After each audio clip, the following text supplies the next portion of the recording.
안녕하세요. 오늘 소개해드릴 책은 영원한 로맨스의 바이블, 영화 노트북의 원작 소설입니다.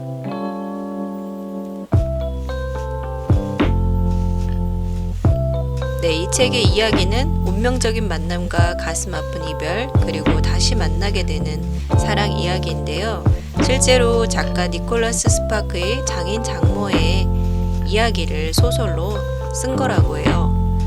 지고지순하고 아름다운 사랑 이야기, 노트북을 원서로 즐겨보시기 바랍니다.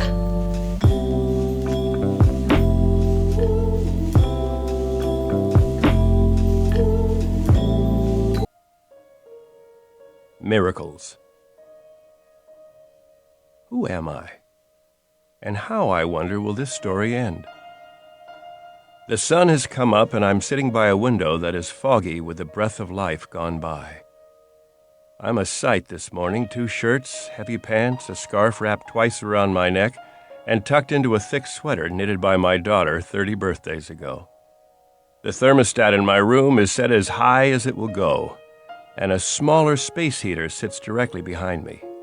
It clicks and groans and spews hot air like a fairy tale dragon, and still my body shivers with a cold that will never go away. A cold that has been 80 years in the making. 80 years, I think sometimes, and despite my own acceptance of my age, it still amazes me that I haven't been warm since George Bush was president. I wonder if this is how it is for everyone my age. My life? It isn't easy to explain. It has not been the rip-roaring spectacular I fancied it would be, but neither have I burrowed around with the gophers. I suppose it has most resembled a blue-chip stock. Fairly stable, more ups than downs, and gradually trending upward over time. A good buy, a lucky buy. And I've learned that not everyone can say this about his life. But do not be misled. I am nothing special. Of this I am sure. I am a common man with common thoughts, and I've led a common life. There are no monuments dedicated to me, and my name will soon be forgotten. But I've loved another with all my heart and soul, and to me, this has always been enough. The romantics would call this a love story. The cynics would call it a tragedy. In my mind, it's a little bit of both, and no matter how you choose to view it in the end, it does not change the fact that it involves a great deal of my life and the path I've chosen to follow. I have no complaints about my path and the places it has taken me. Enough complaints to fill a circus tent about other things, maybe, but the path I've chosen has always been the right one, and I wouldn't have had it any other way. Time, unfortunately, doesn't make it easy to stay on course. The path is straight as ever, but now it is strewn with the rocks and gravel that accumulate over a lifetime. Until 3 years ago, it would have been easy to ignore, but it's impossible now. There is a sickness rolling through my body. I'm neither strong nor healthy, and my days are spent like an old party balloon, listless, spongy, and growing softer over time. I cough, and through squinted eyes I check my watch. I realize it is time to go. I stand from my seat by the window and shuffle across the room, stopping at the desk to pick up the notebook I have read 100 times. I do not glance through it. Instead, I slip it beneath my arm and continue on my way to the place I must go. I walk on tiled floors, white in color and speckled with gray, like my hair, and the hair of most people here, though I'm the only one in the hallway this morning. They are in their rooms, alone except for television, but they, like me, are used to it. A person can get used to anything if given enough time. I hear the muffled sounds of crying in the distance and know exactly who is making those sounds. Then the nurses see me, and we smile at each other and exchange greetings. They are my friends, and we talk often, but I am sure they wonder about me and the things that I go through every day. I listen as they begin to whisper among themselves as I pass. "There he goes again," I hear. "I hope it turns out well."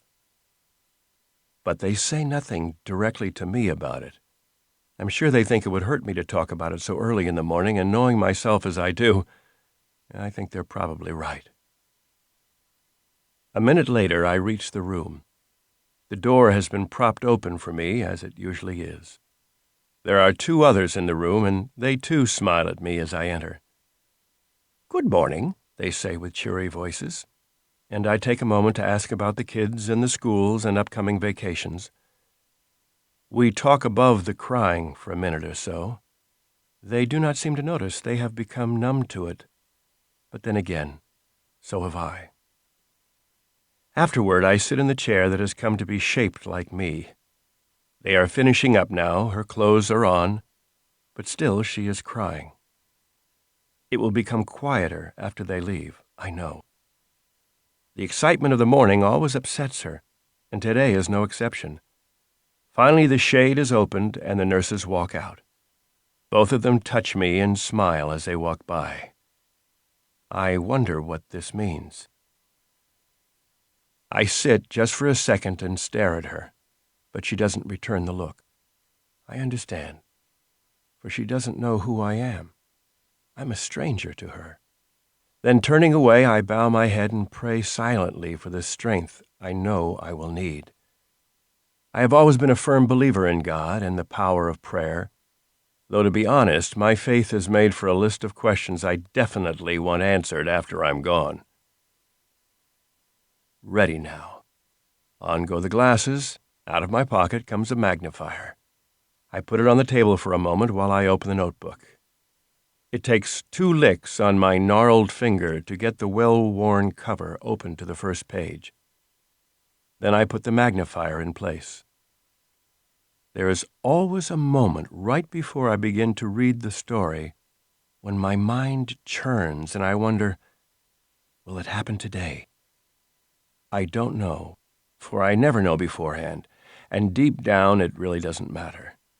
It's the possibility that keeps me going, not the guarantee, a sort of wager on my part. And though you may call me a dreamer or fool or any other thing, I believe that anything is possible. I realize the odds and science are against me, but science is not the total answer. This I know, this I have learned in my lifetime. And that leaves me with the belief that miracles, no matter how inexplicable or unbelievable, are real and can occur without regard to the natural order of things. So once again, just as I do every day, I begin to read the notebook aloud, so that she can hear it, in the hope that the miracle that has come to dominate my life will once again prevail. And maybe, just maybe, it will.